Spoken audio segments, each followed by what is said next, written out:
Neste vídeo nós vamos demonstrar o teorema da função implícita. Um comentário bem breve é que o teorema da função implícita é um teorema que determina condições, sob as quais uma relação desse tipo, f de xy igual a zero, vai conseguir definir y como uma função de x, y igual a uma função de x. E o teorema da função implícita ele dá condições para que isso aqui aconteça localmente. Então vamos lá para o enunciado. Teorema da função implícita. Suponha f uma função definida de Rk cartesiana Rm em Rm. Ou seja, essa f vai ser desse tipo, f de xy. Aqui não pense que eu estou falando de xy um par ordenado R2. Aqui esse x está significando x1 até xk, porque isso aqui está em Rk.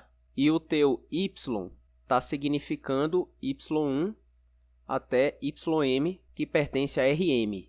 Então, quando você olha para esse xy, isso aí está significando uma listinha de k mais m elementos. E suponha que essa f aí ela é de classe C1, ou seja, tem todas as derivadas, existe todas as derivadas parciais de primeira ordem e elas são contínuas.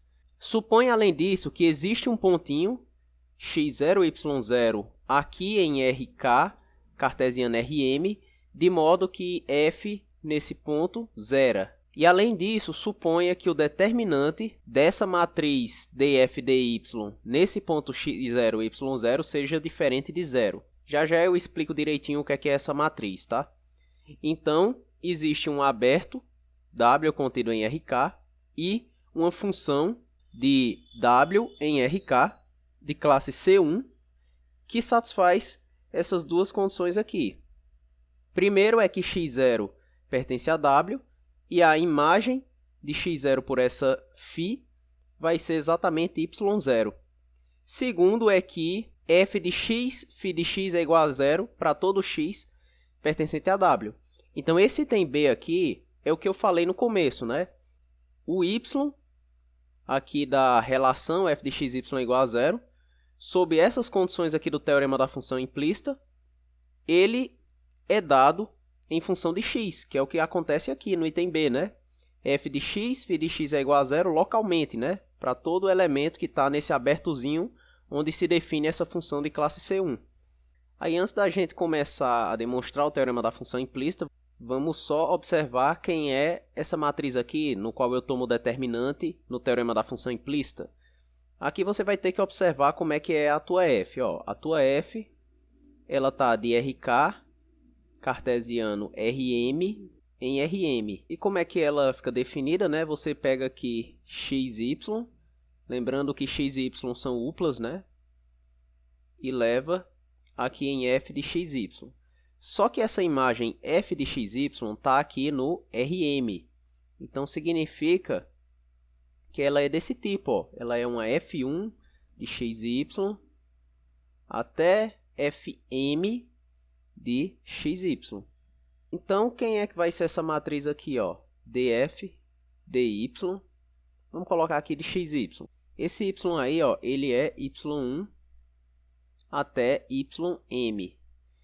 Então, quem é que vai ser essa matriz? Vai ser essa aqui, Você constrói como se estivesse construindo a jacobiana, só que a grande questão aqui é que você vai fazer as derivadas só com relação a essas variáveis aqui de y.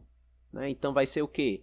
Vai ser df1, dy1, df1, dy2, Aí você faz df1 até dym. Aí aqui, na segunda linha, você vai fazer agora com df2, dy1, df2, dy2, df2, dym. Aí você vai até a última função coordenada, que nesse caso vai ser dfm, dy1, dfm, dy2.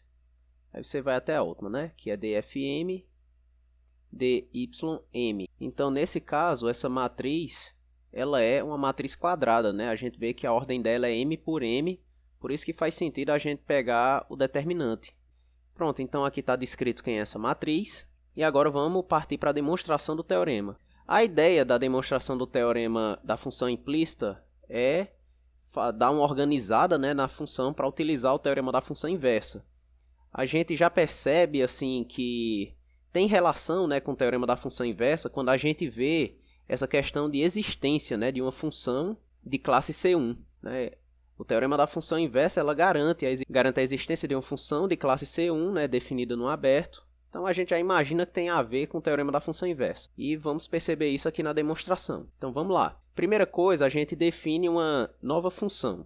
A gente considera G definida de RK cartesiano Rm em RK cartesiano Rm. Essa G aqui ela vai ser definida a partir dessa função f da hipótese. Você define assim, ó. Vai pegar xy, lembrando que x é um elemento de RK e y é um elemento de Rm, e vai levar em G de xy, que vai ser definida como x e aqui f de xy. Veja que tem todo sentido fazer essa definição, porque, veja só, x está em RK. Quando você olha a imagem de G, esse x aqui, ó, preencheu a lacuna do RK. E esse f de xy? Aí, olha que a definição do f, ela é definida como a imagem dela caindo no Rm. Então, a imagem dela é uma lista, né, de m entradas. Portanto, essa imagem aqui, ela preenche esse Rm aqui. Então, essa função aí está bem definida. E outra coisa sobre ela é que ela é de classe C1. Tá? Isso porque a f, por hipótese aqui do teorema da função implícita, ela é de classe C1. E essa G ela é construída simplesmente pegando a primeira entrada aqui de RK e levando na mesma primeira entrada. Então, você pode interpretar aqui essa primeira entrada como sendo a identidade, né? A identidade aplicada em x, que leva no próprio x de RK. Então, aí você vê que essa G ela é o produto cartesiano de funções de classe C1. Então, ela é de classe C1, né? Porque a identidade e f são de classe C1. Aí, para essa G aqui, nós vamos utilizar o teorema da função inversa. Lembra o que é preciso, né? Para utilizar o teorema da função inversa, é preciso que a gente tenha um ponto no qual o determinante da matriz jacobiana da função que está sendo estudada nesse ponto é não nulo. Mas, de fato, eu vou mostrar aí para vocês que quando eu faço o determinante da matriz jacobiana de G, então eu vou até colocar assim, ó, determinante de G' aqui em x0, y0, isso aí é diferente de zero. Isso aqui é uma afirmação. Bom, mas de fato, né? Primeiro vamos calcular a matriz jacobiana nesse ponto. Vai ser o seguinte, ó. Dá pra gente calcular essa jacobiana de forma bem esperta, tá? Você percebe o seguinte, ó, que esse x aqui, ele representa k coordenadas, né? Porque esse x aqui, ele está em RK. Esse x aqui também representa k coordenadas. Então, o que é que você tem que fazer quando você está fazendo a jacobiana? Você vai pegando, né, ó, destrincha esse x dessa forma, ó, é x1 até xk. E aí, o que é que você vai fazendo? x1 é a primeira função. As variáveis aqui com qual você vai derivar são essas aqui, ó, x1 até xk, depois y1 até ym. Então, você pega x1, aí faz derivada de x1 com respeito a x1. Isso é 1, né? Aí, beleza. Aí, depois, derivada de x1 com relação a x2. Isso é 0. x1 com relação a x3 é 0. E daí em diante, você percebe que é tudo 0, né? As derivadas de x1 com relação a todas as outras variáveis que não são x1. Então, aqui, ó, você vê que a primeira linha dá 1, 0. E a partir daqui, ó, tudo 0. Aí, beleza. Aí o próximo seria x2 com relação a x1, que você vê que dá 0. Aí seria x2 com relação a x2, dá 1. E daqui em diante, ó, tudo 0. E você vai fazendo isso até essa coordenada k. Então, ó, derivada de xk com relação a x1 dá 0. Xk com relação a x2 dá 0. E assim você vai até chegar em xk com relação a xk, que dá 1.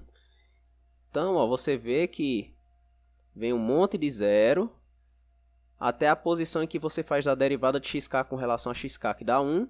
E daí para frente, ó, como as outras, tudo 0. Então, você percebe que aqui formou um bloco, né? E esse bloco aqui é exatamente uma matriz identidade K por K. E a gente vê aqui que no lado direito formou também um bloco, que é um bloco formado por todas as entradas nulas, né? E qual é o tamanho desse bloco nulo, né? Ele é de tamanho K, e a gente vê que a quantidade de colunas aqui vai ser exatamente M. Então aqui é K por M. Aí agora vamos montar a parte da jacobiana referente a essa F aqui. Aí você faz a mesma coisa que você fez para X, tá? Você pega as coordenadas de F, que olhando aqui para a expressão de cima é F1 até Fm, e deriva cada função coordenada com respeito às variáveis x1 até xk, depois y1 até ym. E aí você vai formando as linhas, né? Então, ó, vai ser o quê? df1, começa com F1, né? Aí você sai derivando com cada uma das coordenadas, com respeito a x1, aí até xk, depois y1, até chegar em ym. Então, ó, fica assim. Aqui df1, com respeito a x1. Aí lembra, ó, que onde eu passei essa linha de vermelho significa até a késima coluna. Então aqui é exatamente df1 com respeito a xk. Aí aqui começa os y, né? df1 com respeito a y1. Aí você vai até df1 com respeito a ym. E aí você vai seguindo, tá? Você faz o mesmo para f2, f3, até chegar na última função coordenada. Se você olhar aqui em cima, ó, é fm. Então aqui seria dfm dx1. Aí você vai até dfm dxk. Aí você continua dfm dy1, dfm dym. Aí o que é que você percebe? Você percebe que essa submatriz aqui, nessa parte de baixo que está aqui do lado direito, é exatamente a matriz df dy que eu mostrei para vocês aqui, ó. É exatamente a mesma matriz que está lá, né? Que a gente sabe que tem ordem m por m. Essa matriz aqui da esquerda, né? Ela é exatamente a matriz df dx. E a ordem dela, a gente vê, ó, que ela tem m linhas e k colunas. Então ela é m por k. Aí beleza, tendo a jacobiana, vamos calcular o determinante aí dessa jacobiana, né? O determinante de g' em x0, y0, percebendo direitinho o que está acontecendo, ó, você percebe que a jacobiana de g ela está definida em 4 blocos, né? Em que o primeiro bloco é uma identidade, k por k. O segundo bloco é uma matriz nula, né? De ordem k por m. Aí essa de baixo é exatamente a matriz df dx, que é uma matriz de ordem m por k. E aqui do lado você tem df dy, que aqui é m por m. E além disso, essas matrizes aqui elas estão aplicadas, né, no pontinho x0, y0. Essa daqui também, ó, tá em x0, y0. Aí eu peço para que vocês deem uma lembrada, tá, em determinante de matriz de blocos. Caso você não lembre como é que faz determinante de matriz de blocos, você pode olhar, por exemplo, no livro de álgebra linear do Hoffman, tá? O determinante de uma matriz de bloco desse tipo é o determinante dessa matriz, fica aqui, ó, embaixo. Então é a mesma coisa, ó, que o determinante de df dy em x0, y0. Mas isso é diferente de zero pela hipótese, né, do teorema da função implícita. Ó, essa hipótese aqui, principal, tá?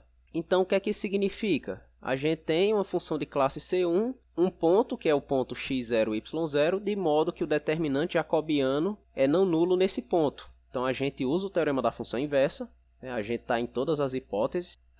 Então, pelo teorema da função inversa, aplicado a essa g, então, existirão abertos U e V de onde, né? De onde essa g está definida, né? Ela está definida aqui num produto cartesiano, RK cartesiano RM. Então, ó, de RK cartesiano RM, e uma função de classe C1 é uma função que eu posso denotar à primeira vista por Xi, definida de V para U, tal que essa Xi aqui nesse conjunto ela é a inversa da tua G, né? Isso aí é o que diz o teorema da função inversa. Agora, tem uma coisa que a gente pode fazer. Na hora de pegar esse aberto aqui do teorema da função inversa, a gente pode pegar ele, já que a gente está pegando aqui um aberto de RK, cartesiano RM, como sendo o produto cartesiano de dois abertos. Então, ó, a gente pode considerar V como sendo desse tipo, ó, igual a W, cartesiano, Z. Com esse W aqui aberto de RK e esse Z aberto de RM. E aí, ó, eu já peguei um W bem aqui, né? Então, a gente já fica desconfiado para que é que eu peguei esse W. É exatamente para mim poder definir a função φ aqui do teorema da função implícita, que, aliás, ela é de RK em RM, tá? Uma vez que a imagem de x0 é y0, que é um elemento de RM. Daí, como é que você vai definir essa função, né? Essa função φ da hipótese do teorema da função inversa? Bom, você define ela como sendo uma aplicação que sai desse W aqui, né, que é um aberto que surge a partir do aberto V, que sai do teorema da função inversa. E essa aplicação, né, cai em vetores aqui do RM. Ela é definida pela seguinte relação. Então, deixa eu colocar aqui, ó, defina essa aplicação por isso aqui, ó. Ela é tal que x, φ de x, isso é g a menos 1 de x0. Ou seja, é a função inversa que você encontra no teorema da função inversa, da tua função g que foi construída lá no comecinho, só que ela aplicada em vetores que têm as m últimas coordenadas igual a 0. Então, ela é dada por essa relação. Primeira coisa é que essa relação aqui ela está bem definida, porque se você tiver que x barra, y barra, isso é g a menos 1 de x0, a primeira coisa que você deve se perguntar, né? Você está comparando aqui essas duas partes, né? Então, é de se esperar, já que eu estou fazendo isso, que a expressão de g a menos 1, quando você olha para as k primeiras entradas, ela tem que coincidir com esse x aqui. Então, se você chama x barra, y barra igual a g a menos 1 de x0, é de se esperar que esse x barra aqui ele coincida com esse x aqui de cima, né? Porque senão não teria sentido. Mas, será que isso é verdade? Como g a menos 1 é a inversa de g, quando você faz g de x barra, y barra, isso é igual a x0. Só que quem é a expressão de g? É x barra, f de x barra, y barra. Então, ó, comparando coordenadas, você vê que x barra é igual a x. Então, a gente tem que as k primeiras coordenadas aqui de g a menos 1 de x0 coincide com esse x aqui. E beleza, e as m últimas que sobram? As m últimas que sobram é exatamente a minha expressão de φ de x, tá certo? Então, imagina ó, que esse g a menos 1 ele é dessa forma, x1 até xk, aí bem aqui começa a ter mais algumas coisas, né, que são m entradas. Essas m entradas que sobraram é exatamente a expressão de φ em x, tá certo? Então, mesmo que eu não consiga mostrar explicitamente quem é essa φ, mas eu consigo verificar que ela tem todas as propriedades do teorema da função implícita, né? Porque ela é definida por essa relação. Então, como é que eu vejo que vale as condições? Primeira coisa, φ é de classe C1, isso aqui não tem nem muito o que discutir, pois g a menos 1 é pelo teorema da função inversa, né? Porque a φ é exatamente as m últimas entradas dessa inversa aqui em x0. Como essa inversa é de classe C1, então necessariamente a φ também é de classe C1. Aí agora o que é que a gente vai fazer? Vamos aplicar essa φ no nosso ponto x0, ou seja, a gente trabalha com a expressão ó, x0, φ de x0, e nós desejamos obter que φ de x0 é igual a y0 conforme isso aqui, tá? Primeira coisa, né, claro que x0 está em W, né, porque a gente sabe que a gente tem a nossa g, né, quando a gente faz x0, y0, Isso aí pela definição da G é x0, f de x0, y0. Que isso é exatamente, ó, x0, 0, né? Porque a gente tem pela hipótese bem aqui, ó, que f de x0 e y0 é igual a 0. Então, ó, esse x0 tá junto aqui com y0 na imagem de G desse ponto, né? Portanto, esse par de coordenadas x0, 0 pertence aqui a V. Mas aí, como x0 forma as k primeiras coordenadas, tá aqui dentro de W. Então, aí, ó, a gente tem também que x0 está dentro de W. E agora vamos olhar o que é essa expressão. Essa expressão aí, por definição, é G a menos 1 de x0, 0. Aí daqui, ó, isso aqui é imediato, que isso aqui é exatamente x0, y0. E por que é imediato? Olha exatamente para o que eu tinha falado bem aqui, ó. Olha bem para cá, para essa anotaçãozinha que eu fiz. G de x0, y0, quando você fez as contas, deu exatamente x0, 0. Então, quando você passa a inversa, você obtém exatamente, ó, x0, y0 igual a G a menos 1 de x0, 0. Mas aí, ó, você pega e compara as coordenadas. Compara essa coordenada com essa aqui. E aí você obtém que φ de x0 é y0. Aí, como é que a gente vê que essa φ satisfaz a equação do item B? Então, vamos lá, ó. A gente tem, ó, que x, φ de x, isso é G a menos 1 de x0. Beleza? Então, o que é que a gente faz aqui? A gente aplica G dos dois lados, né? Então, você vai ficar com x, 0. Eu estou mudando a ordem, tá? Vai ser G de x, φ de x.